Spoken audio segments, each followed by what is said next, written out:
Hello hello hello all of you student, कैसे हो आप सब लोग? I hope you all are fine. आज हम बात करने वाले हैं नीट 2025 के बारे में। अब क्या बात करने वाले हैं तो देख लो, यहाँ पे तो है ही है नीट 2025 में क्या होगा।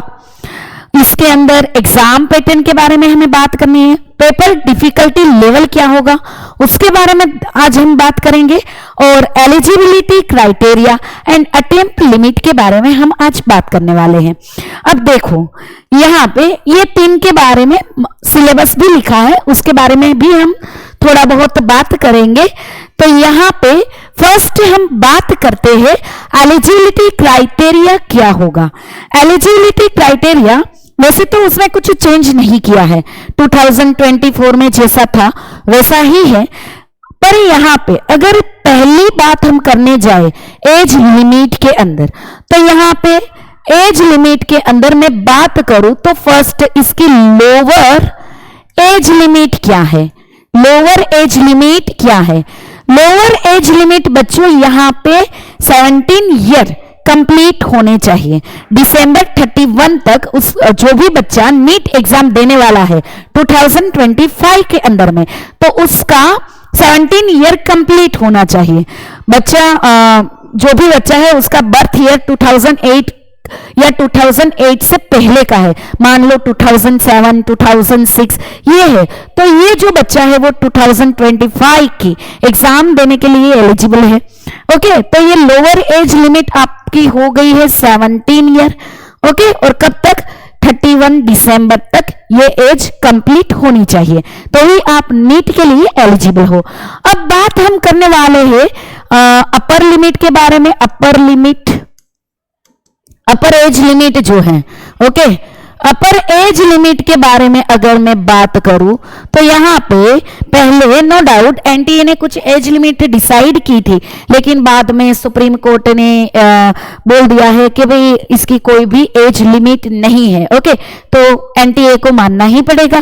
तो यहाँ पे नो एज लिमिट कोई भी दे सकता है एग्जाम बच्चों। बाद में हम बात करते हैं कि भाई यहाँ पे कुछ एग्जाम देने के लिए 12th की एग्जाम तो होनी ही चाहिए ना, पास आउट। 12th भी साइंस के अंदर, वो तो आपको पता ही है, साइंस के अंदर उसका सब्जेक्ट होना चाहिए पीसीबी प्लस इंग्लिश। ओके, और यहाँ पे कुछ परसेंटेज भी बनते हैं बच्चों। यहाँ पे अगर हम देखने जाए तो पीसीबी के अंदर थियरी प्लस प्रैक्टिकल मार्क्स दोनों को मिला के अगर कोई बच्चा ओपन कैटेगरी में आ रहा है तो उसके 50% मार्क्स जो है 50% सबको मिला के 50% होने चाहिए। जनरल में आ रहा है, ईडब्ल्यू में आ रहा है, तो ये होने चाहिए। अगर मान लो कोई बच्चा ओबीसी में है तो 45%, मान लो एसटी एससी में है तो उसका 40% थियरी प्लस प्रैक्टिकल को मिला के, ये तीनों सब्जेक्ट को मिला के होने चाहिए। ओके, तभी ये बच्चा जो है वो नीट एग्जाम देने के लिए एलिजिबल है। तो ये हमारा था बच्चों एलिजिबिलिटी क्राइटेरिया। अब हम कुछ और बात करते हैं। यहाँ पे हम बात करते हैं सिलेबस क्या रहने वाला है नीट 2025 के अंदर। वैसे तो सिलेबस यहाँ पे कुछ चेंज नहीं हुआ है। ओके, फिर भी आपको पता है फिजिक्स, केमिस्ट्री और बायोलॉजी के अंदर भी botany and zoology. Okay, syllabus तो अभी भी 24 में जो था वही सिलेबस है, हाँ, पर उसका अपडेट जो है वो आफ्टर दिवाली या दिसंबर के मंथ में एनटीए जो अपडेट देगा वो आपका सिलेबस रहने वाला है। लेकिन फिर भी यहाँ पे ये कहना मैं चाहूंगी कि न्यू एनसीईआरटी जो है वो आप फॉलो कीजिए। New NCERT, okay, new NCERT जो है वो आपको फॉलो करनी रहेगी। आपने जो भी टॉपिक कवर कर लिया है, फिर न्यू एनसीईआरटी में आपने सब कुछ पढ़ लिया है, तो वो बहुत ही अच्छी बात होगी अगर आप न्यू एनसीईआरटी की एक एक लाइन जो है वो फॉलो कर रहे हैं तो। बाकी अपडेट तो जो है वो आने वाला होगा दिसंबर में, मीन्स हमें पता चल जाएगा अगर कोई अपडेट इसमें है तो। ओके, तो अब सिलेबस की बात तो हो गई बेटा, लेकिन एग्जाम पैटर्न कैसी रहेगी और डिफिकल्टी लेवल कैसा रहेगा, ये एक क्वेश्चनेबल टास्क है हमारे लिए, क्योंकि अभी गवर्नमेंट के अकॉर्डिंग जो सोचा जाए तो वो कुछ सोच रही है कि आपको पता ही है कि नीट 2024 के एग्जाम में कितनी सारी मुश्किलें आई थी बच्चों के लिए, बहुत सारा।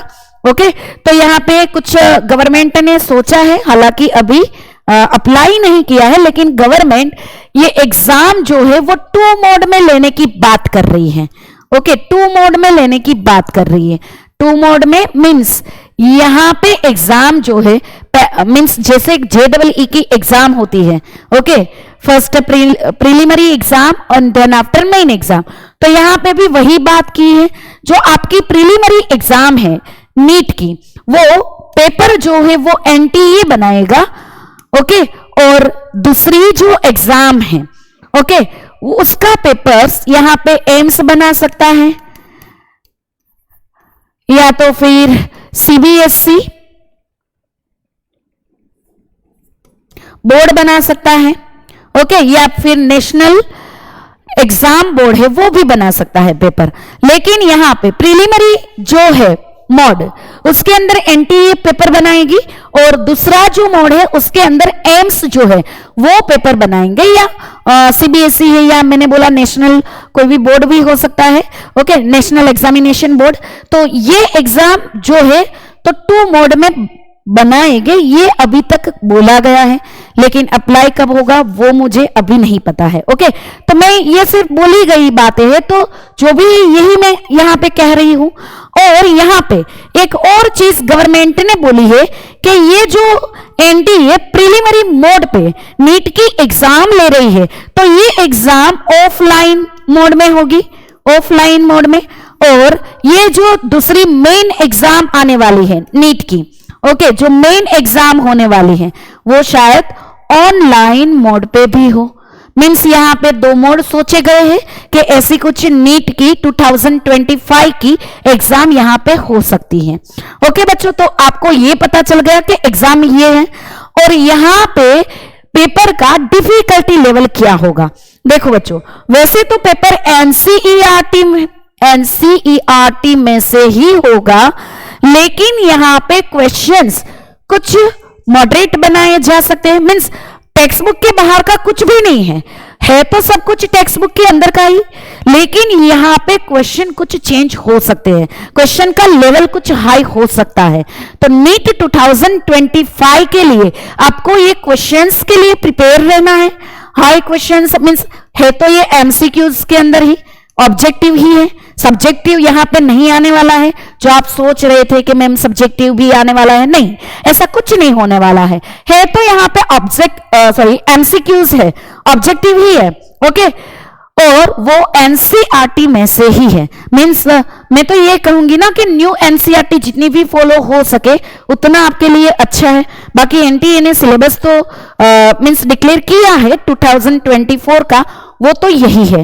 ओके, देखो नेक्स्ट, अब ये हमने सारी बात तो कर ली है, लेकिन ये भी बात सोचनी होगी कि भाई सिलेबस अभी नहीं आया है, दिसंबर के अंदर ये सिलेबस अपडेट होता है, आप NTA की साइट पे जाओ तो।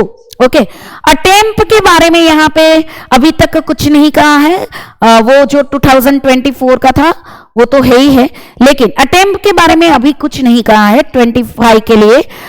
अगर अटेम्प्ट कुछ होगा तो 1 ईयर प्रायर उसे कहना पड़ेगा, लेकिन ये कुछ अभी तक नहीं आया है तो उसके बारे में हम अभी बात नहीं करेंगे। ओके, तो ये जो भी कुछ है वो नीट 2025 के लिए है बच्चों। तो यहां तक जो भी पॉइंट अभी हमारे सामने आए हैं वो बात हमने अभी तक की है। यहां पे मैंने बोर्ड की बात की तो ज्यादातर एम्स को दे सकते हैं जो मेन नीट का पेपर है वो बनाने के लिए। ओके बच्चों, तो यहां तक हम रखते हैं। Okay, thank you all of you student. Best of luck.